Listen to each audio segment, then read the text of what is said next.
আমার ছেলে কি দোষ করেছে? তোকে কেন মারা হলো? আমাদের বাঁচিয়ে রেখে কি লাভ? আমাদেরও মেরে ফেলেন, আল্লাহ ওদের বিচার করবে। ঢাকা মেডিকেল কলেজের মর্গে ছেলের লাশ নিতে এসে এভাবে আর্তনাদ করেছিলেন কথিত বন্দুকযুদ্ধে নিহত ছাত্রদল নেতা নুরুজ্জামান জনির মা নীলুফার পারভীন।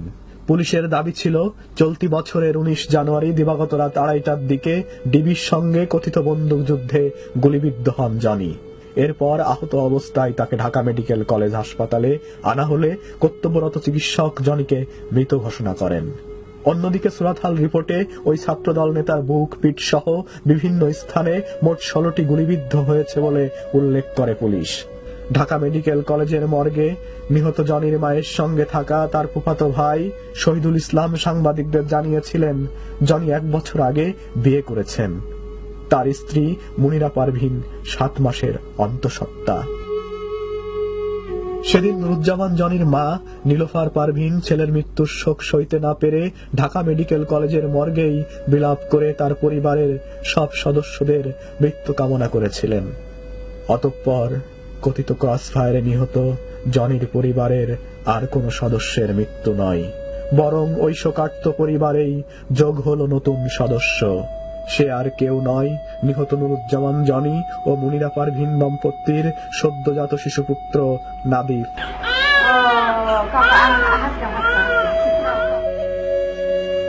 দর্শক, আমরা নুরুজ্জামান জনির পরিবারের বর্তমান অবস্থা ও তার শিশুপুত্র নাদিফ সম্পর্কে জানব নিহত জনির স্বজনদের কাছ থেকে এবং শুনব শোকার্ত ওই পরিবারের সতীর্থদের কথা।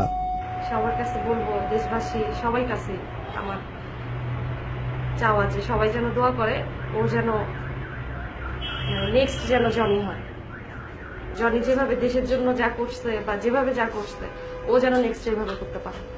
নাদিফ মানে হচ্ছে সুসংবাদ বয়ে আনা, আর ওর নাম হচ্ছে নুরুজ্জামান ছিল, সেই হিসাবে উজ্জামানটা, আর নহরহত্ত হচ্ছে জান্নাতের নদীর নাম। আর নাদিফ নামটা রাখার অর্থটা ছিল যে এই যে দেশের একটা অবস্থা, এরকম আন্দোলন হচ্ছে, যাতে আমার বাচ্চাটা কিন্তু এই মার্চ 21 তারিখে ডেট ছিল, তা আমরা সেভাবে আশাই ছিলাম, আমার হাজবেন্ডও আশাই ছিল যে দেশের একটা অবস্থা পরিবর্তন হবে, আমার বাচ্চাটাও, আমার হাজবেন্ড সবসময় বলতো যে আমার বাচ্চাও হবে আর দেশেরও একটা অবস্থা পরিবর্তন হবে। তো সেই হিসাবে সুসংবাদ বাহক আর কি। ছেলের বদলে নাতি পাইছি, আল্লাহ কাছে লাখ লাখ শুকুর, আল্লাহ কাছে লাখ লাখ শুকুর আদায় করি যে আমার ছেলের বদলে ছেলে আসছে। আমার ছেলের যত কর্মকাণ্ড আছে আমার এই নাতি যাতে বহন করতে পারে, আমার নাতি যাতে তার ধরে রাখতে পারে, আমি এটাই চাই।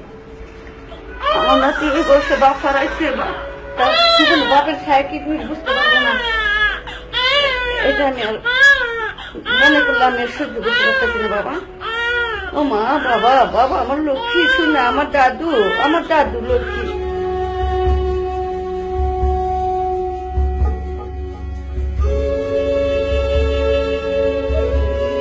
পুরোপুরি খুশিটা হইতে পারি যদি এমন অবস্থা আমার সন্তান থাকতো, আমি পুরোপুরি সুখী হইতে পারতাম। আমার সন্তান যেটা করতো এখন আমার বাধ্য হয়ে করতে হইতেছে। আমার তো আমি সন্তানের রিপ্রেজেন্টেটিভ হিসাবে আমি আমার নাতিকে পাইছি। আমার ছেলের বড় স্বপ্ন ছিল, সে বলছে আমার ভাতিজারা যে শায়দ ওই মিষ্টি দোকানে বসবি, রাস্তায় যারা যাবে কোন আত্মীয় স্বজন না, তোরা খালি মিষ্টি খাওয়াবি, কোনো বাজেট নেই, যত মিষ্টি যায় আমি দেখবো। ছেলের নাম রাখছে, ছেলে এইটাও করবো সেটাও করবো, বহুত স্বপ্ন দেখাইছে আমার। অথচ আজকে আমি কান্না ভিজা চোখে নাতিরে আজান দিছি, কান থেকে তো আজান দিছি, আমি আজান দিতে পারি না। আমি নাতির খবর পাওয়ার পর আমার সমুদ্রের ঢেউ উঠে, আমার বড় সন্তান এই বয়সে সন্তান হারাবো করে আমার ছিল, আমার সন্তান 2 সন্তান আমার কাঁধে নিব, অথচ আমার সন্তানের লাশ আমার কাঁধে এত ভয় ভারী বোধ আল্লাহ পাক আমার ঘরে চাপা দিছে। এরকম যাতে আর কোন জনে এই ব্যাপার না হারায়, কোন মেয়ে যাতে স্বামী হারা না হয়, কোন সন্তান যাতে পিতা হারা না হয়। আমি বর্তমান অবস্থার জন্য আমি প্রধানমন্ত্রীর কাছে আমার আকুল আবেদন, এরকম যাতে আর কারো বাবা ছেলে কারো পিতা না হারায়। উনি অন্তত এই হত্যাকাণ্ডটা বন্ধ করুক, আমার অনুরোধ তার কাছে, বিশেষ অনুরোধ। আনন্দটা নাই, আরে দাদু কিছু কিছু 23 বছর বয়সে আমার মেয়ে বিধবা হয়েছে, সে আমার কি বলবো,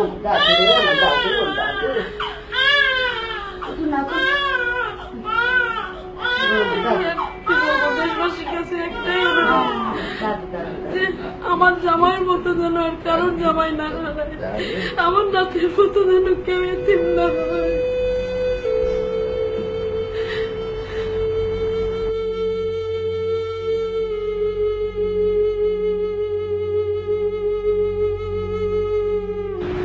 যেদিন মনীষা যখন আমাদের এই হসপিটালে আসে তখন প্রায় গভীর রাত, তিনি প্রসব বেদনায় কাতর।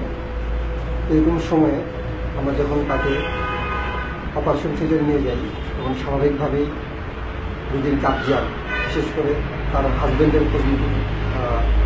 খোঁজ নেই এবং তিনি তখন বলেন যে তার হাজব্যান্ড কিছুদিন আগেই এক বিচার বহির্ভূত হত্যাকাণ্ডে তার মৃত্যুবরণ করে।